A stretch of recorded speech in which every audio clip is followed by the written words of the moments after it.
Hello সবাইকে, Portugal dream এই ব্লগে সবাইকে স্বাগতম। আজকে কিছু বেসিক ব্যাপার নিয়ে আলোচনা করি। যে অনেকের কোশ্চেন থাকে যে পর্তুগালে কি সেফ এন্ট্রি আবার খুলবে কি না। সেফ এন্ট্রি মানে ইমিগ্রেশন বা আপনার আইমা এন্ট্রি, যেটা আপনার এইখানকার বর্ডার কন্ট্রোল বলে বা যেটাই বলেন।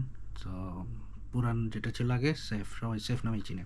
সো অনেকেরই কোশ্চেন হচ্ছে যে সেফ এন্ট্রি আবার ওপেন করবে কিনা, মানে ইমিগ্রেশন কি আবার সোজা হবে কিনা। তো এখনও এই জিনিসটা ক্লিয়ার না, কিন্তু আলটিমেটলি পর্তুগালে এটা করবে আশা করি, এবং ধাপে ধাপে করবে। কারণ এটা বন্ধ করার সময় অনেকেই যারা ছিল তারা সেফ এন্ট্রি করতে পারে নাই, কিন্তু তারা হয়তো জব কন্ট্রাক্টে কাজ করতেছিল বা আপনার সোশ্যাল নাম্বার টাম্বার নিয়েছে, সব কিছু ছিল, কিন্তু হঠাৎ করে বন্ধ করার জন্য হয়তো তারা এটা করতে পারে নাই। তো অনেকে দেখা গেছে আবার এখানেও আছে, বা কেউ কেউ এই দেশ ছেড়ে চলেও গেছে অন্য দেশে।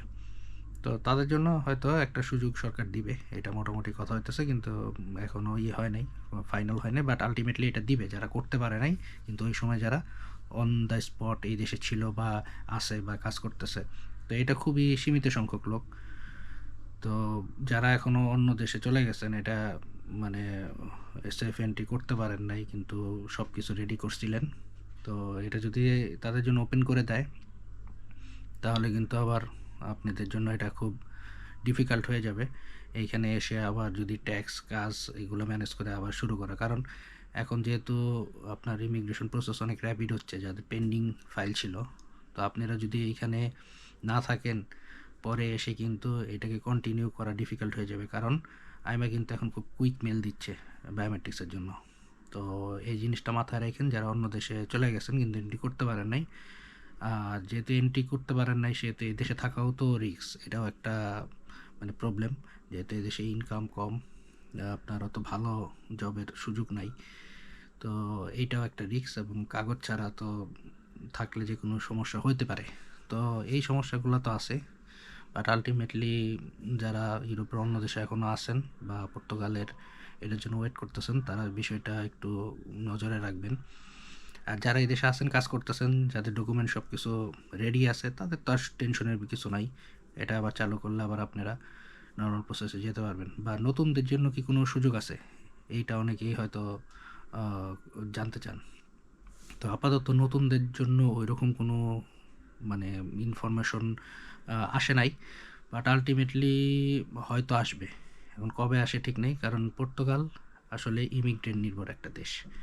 তো এই দেশের মানুষ এই স্যালারি এত কম, এই কাজ করতে চায় না। এরা নিজেরাও এই দেশে থাকে না, এরা নিজেরাও ইমিগ্রেন্ট, মানে এরা ইউরোপের অন্য দেশে যায় কাজ করে অনেকে। তো আলটিমেটলি আমাদের এশিয়ান সাবকন্টিনেন্ট, তারপরে আপনার এদের যে কলোনি ছিল, আপনার মোজাম্বিক, অ্যাঙ্গোলা, তারপরে ব্রাজিল, এদেশের মানুষের উপর নির্ভরশীল। হ্যাঁ, যারা ব্রাজিল, মোজাম্বিক বা অ্যাঙ্গোলা থেকে আসে, পর্তুগিজ ভাষাভাষী কান্ট্রি, তাদের জন্য অনেক সুযোগ সুবিধা দেয় সরকার, এবং চাচ্ছে হলো তাদের সুযোগ সুবিধা বাড়ানোর জন্য। বাট আলটিমেটলি যারা এশিয়ান সাবকন্টিনেন্ট থেকে আসে, তাদের জন্য ডিফিকাল্ট করে রাখছে। তারপরেও আপনার ওভারঅল এই দেশের ইমিগ্রেশন ছাড়া চলবে না। এই দেশের আপনার নর্মালি যে পরিমাণ ইমিগ্রেশন আছে, আপনার 2.6 বিলিয়ন ইউরো হচ্ছে আপনার এই দেশের ইমিগ্রেন্টরা সোশ্যাল কন্ট্রিবিউশনে কন্ট্রিবিউট করে। তো এত পরিমাণ যে তাদের মানে কন্ট্রিবিউশন, এইটা অস্বীকার করার কোনো ওয়ে নাই। এবং পর্তুগালে যেহেতু লোক সংখ্যা কম এবং এই দেশের মানুষজন এই দেশে থাকে না, তো আলটিমেটলি আজ হোক কাল হোক তাদের ইমিগ্রেশন এটা ওপেন করতেই হবে, হয়তো অন্য কোনো ওয়েতে হয়তো করবে, এবং তাদের এটা দরকার। এই ক্যাশ ফ্লো ছাড়া তাদের ইকোনমি সার্ভাইভ করা ডিফিকাল্ট। ইভেন আপনার এখানকার যে ট্যুরিস্ট বিজনেসগুলা বা হসপিটালিটি বিজনেস, এগুলোও কিন্তু আপনার এই ইমিগ্রেন্টদের দ্বারাই পরিচালিত হয় বেশিরভাগ ক্ষেত্রে। কারণ এখানে লোকাল যেহেতু মানুষ নাই, এইসব ক্ষেত্রে কাজ করবে কে? তো এই ইমিগ্রেন্টরা এই কাজগুলো করে, ব্যবসা বাণিজ্য থেকে শুরু করে এই হসপিটালিটি ইন্ডাস্ট্রিতে চাকরি বাকরি সব, সব না, ম্যাক্সিমাম ইমিগ্রেন্টরাই করে।